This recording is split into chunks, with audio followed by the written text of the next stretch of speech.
Bienvenue voyageurs dans la caravane de la Gitane sans filtre. Je suis ravie de vous retrouver pour votre horoscope qui couvrira la période du 29 janvier au 12 février 2025. Cette vidéo fait suite à l'analyse générale de la nouvelle lune en Verseau que vous trouverez sur ma chaîne, que je vous invite à regarder, qui approfondit les aspects que je vais reprendre ici, mais concernant plus précisément les secteurs de vie en fonction de votre signe solaire, lunaire ou ascendant. Je vous encourage toujours à monter votre propre thème. Je fais l'horoscope ici à partir d'un système de maisons dites égales.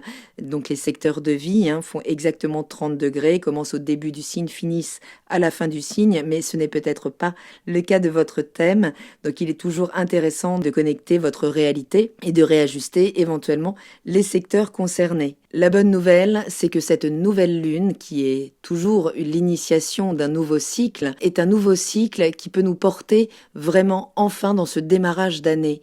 L'arcane qui maîtrise les énergies pendant toute cette période, en fonction de la date de la nouvelle lune, eh bien c'est l'arcane du monde qui parle d'un achèvement, de boucler quelque chose ou de préparer encore, puisque nous sommes dans la finalisation là de la préparation à un nouvel accouchement de nous-mêmes, de projets, de nouvelles interactions. En tout cas, ça y est, ce mois de janvier a pu être encore ralenti par de nombreuses planètes en rétrogradation, mais on va le voir, ça y est, ça redémarre. Si vous êtes Balance, ascendant Balance, ou si vous avez la lune dans le signe de la Balance, la nouvelle lune en Verseau du 29 janvier illumine votre secteur 5, secteur des plaisirs, de l'amour, des projets créatifs, de l'expression personnelle. C'est là aussi la maison des enfants et de l'auto-estime. Ce cycle, il vous invite à vous reconnecter à ce qui vous fait vibrer. Vibrer égoïstement, vibrer dans l'instant. C'est le moment idéal pour semer de nouvelles intentions, pour créer et aimer en toute liberté. Ce que vous initiez autour de ce 29 janvier trouvera son apogée lors de la pleine lune en Lion, dans votre secteur 11, secteur dans lequel vous vous reliez aux autres, que ce soit dans le cadre des amitiés, des réseaux sociaux, des collaborations, des associations ou des projets collectifs à long terme. Ces thématiques seront donc mises en lumière dans une quinzaine de jours pour vous permettre de voir à quel point votre créativité, votre expression personnelle peut trouver sa place au sein de vos réseaux ou dans le cadre de vos projets à long terme. C'est Uranus qui maîtrise toute cette lunaison, puisqu'elle maîtrise l'énergie du Verseau, et Uranus, c'est toujours la planète qui va occasionner les bouleversements pour pouvoir réorganiser le secteur dans lequel elle se trouve. Uranus est en Taureau, elle a rétrogradé votre secteur 8, secteur des ressources partagées, des héritages, des transformations profondes, des engagements émotionnels ou financiers. Vous avez donc été invité à revisiter vos attachements, peut-être à vous libérer de ce qui n'était plus aligné avec vos valeurs et à explorer de nouvelles manières de partager ou de transformer. Si vous aviez des problématiques en suspens, vous pourriez voir un redémarrage, puisqu'Uranus va redémarrer très vite après cette nouvelle lune. Donc ce transit a pu bousculer, mais il offre aussi une vraie libération émotionnelle et matérielle nécessaire pour avancer. Cette nouvelle lune, elle est en bel aspect à Jupiter qui rétrograde encore quelque temps. L'énergie du Gémeaux dans votre secteur 9, votre esprit s'ouvre à de nouvelles perspectives. Jupiter rétrograde vous invite à revoir certaines croyances, certains projets en lien avec l'étranger, peut-être certains apprentissages ou certaines problématiques administratives qui avaient pu être en stand-by pendant quelque temps. Ce trigone, il amène beaucoup de fluidité. Cette nouvelle lune vient finalement bénéficier de cette inspiration que lui insuffle Jupiter rétrograde pour vous aider à vous relier à vos aspirations créatives dans une vision plus large de ce que vous pouvez amener au monde. Autre aspect sympathique, c'est Uranus qui est donc sextile à la fois à Neptune, conjoint au nœud nord qui vient de passer dans l'énergie du Poisson dans votre secteur 6 et qui nous indique que vos routines, votre organisation quotidienne, votre bien-être sont influencés par la planète Uranus. Donc, il vous encourage à apporter plus de sens, plus de fluidité à votre quotidien, peut-être à le réaborder de manière plus originale. Peut-être est-il temps d'introduire une dose de créativité, de spiritualité dans vos habitudes. Vous pourriez également connaître des opportunités insolites dans votre quotidien, donc que ce soit dans le cadre professionnel ou dans le cadre du soin que vous vous portez ou que vous portez aux autres. Uranus est également sextile à Mars, qui continue sa rétrogradation dans l'énergie du Cancer, dans le secteur de votre carrière, de votre vie publique. Donc Mars rétrograde en maison 10, c'est une réévaluation peut-être de vos ambitions professionnelles, de votre image publique, peut-être revenir sur certaines situations ou des confrontations peut-être entre votre vie publique et l'équilibre à trouver dans votre foyer, surtout si vous travaillez à domicile.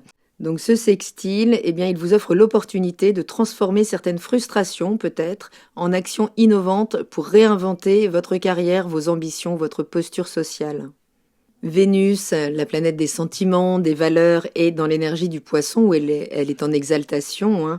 Et dans votre secteur 6, eh bien, elle vient adoucir peut-être vos efforts, vous apporter des opportunités d'améliorer vos finances au quotidien. Vous pourriez être soutenu là dans vos ajustements professionnels et quotidiens grâce à une approche plus compatissante, plus intuitive, plus douce. Profitez-en pour harmoniser vos relations dans ces domaines. Autre aspect notable, pas des moindres, c'est la conjonction Pluton-Mercure en Verseau dans votre secteur 5. Cette conjonction, elle met l'accent sur vos passions, sur vos créations, sur vos rapports romantiques, le lien à vos enfants aussi. Pluton et Mercure vous poussent à explorer vos désirs profonds, à revoir peut-être vos projets créatifs, vos relations amoureuses. Des discussions importantes pourraient surgir, peut-être que ce soit donc avec le partenaire amoureux, avec les enfants ou dans le cadre de l'expression de votre créativité, vous amenant peut-être à effectuer certaines transformations dans votre manière de penser ce secteur, de créer, de vous exprimer. C'est une énergie puissante de renaissance dans ces domaines du point de vue de la pensée, de l'échange d'informations ou de la communication.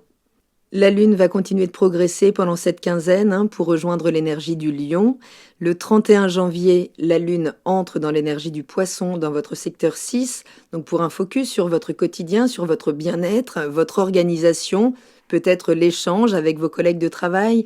L'idée, c'est de profiter de ces 2 jours pour prendre soin de vous, d'introduire plus de fluidité dans vos routines, d'écouter vos besoins, de sortir aussi d'une forme de polarité dans vos rapports. Il y a l'idée toujours avec le Poisson d'inclure les différentes parties de votre vie au quotidien pour y retrouver plus de fluidité.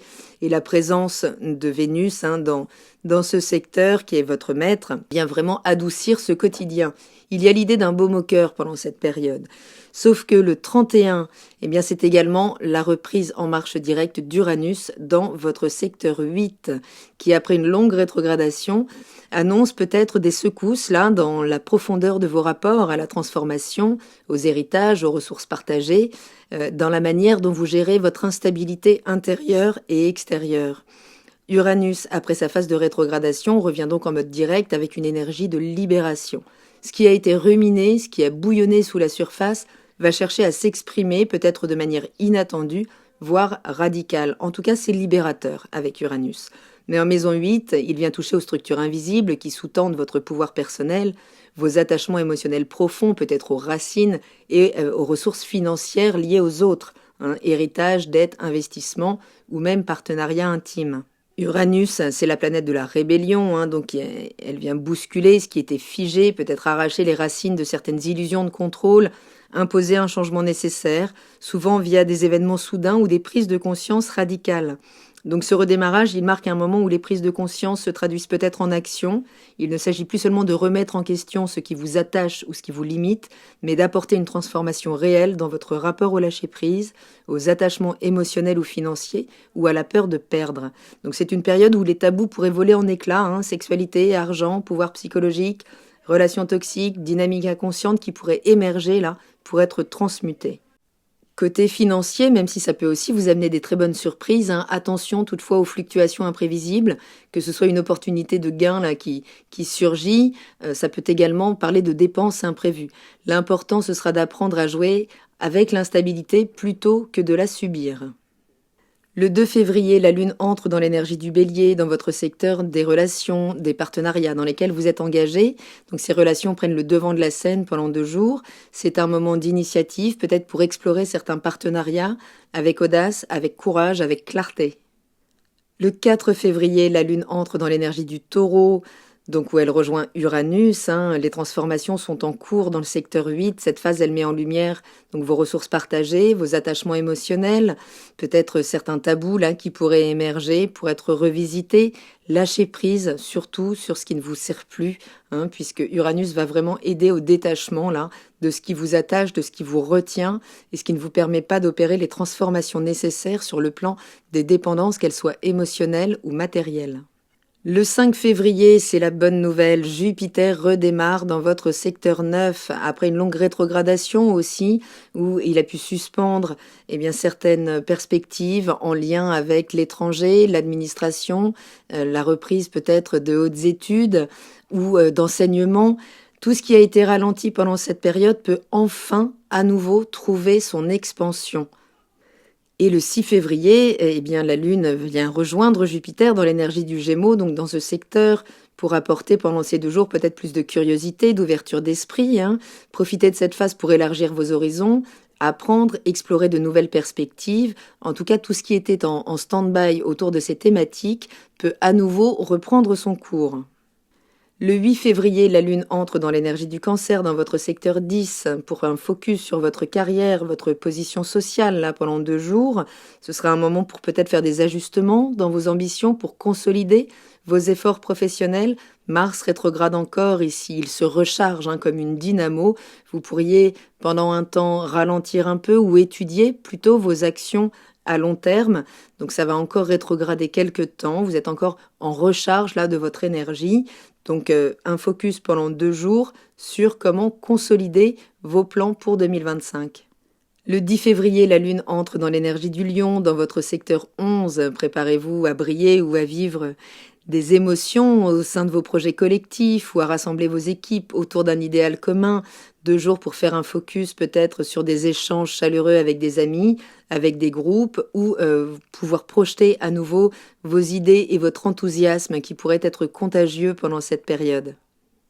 Et le 12 février, ce sera la pleine lune en Lion dans ce secteur, une pleine lune qui viendra mettre vos rêves collectifs sous les projecteurs, vos groupes, tous ceux à quoi vous collaborez, tous vos idéaux dans le temps, vos réseaux amicaux, sociaux, tout ce qui aura été semé au sein de vos passions, de vos idéaux romantiques, en lien avec vos enfants ou avec votre créativité, trouvera un moment d'apogée.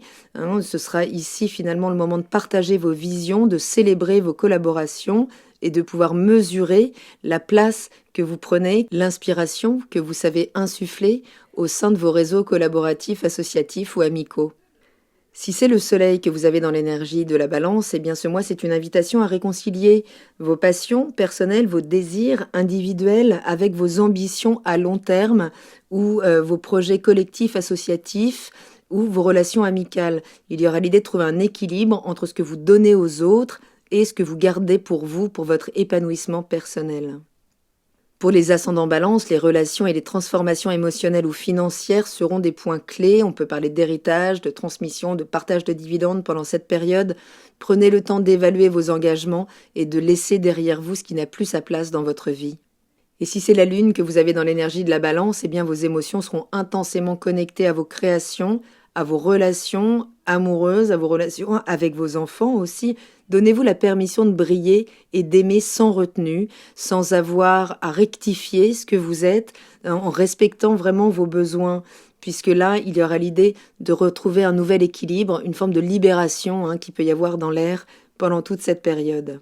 Donc, chère Balance, ce mois vous pousse à retrouver de la magie dans ce que vous créez, que ce soit dans vos relations, dans vos passions, dans vos projets collectifs ou collaboratifs. Prenez la scène avec grâce et assurez-vous que votre lumière inspire ceux qui vous entourent. Voilà, voyageurs, j'espère avoir un peu éclairci cette période. Je vous remercie pour votre écoute. Prenez bien soin de vous, ça y est, c'est le démarrage enfin 2025. L'Arcade du Monde nous parle bien d'une fin de cycle et surtout de la préparation de ce cycle suivant. Je vous embrasse, prenez bien soin de vous et je vous dis à très bientôt dans la caravane de la Gitane sans filtre. Salut!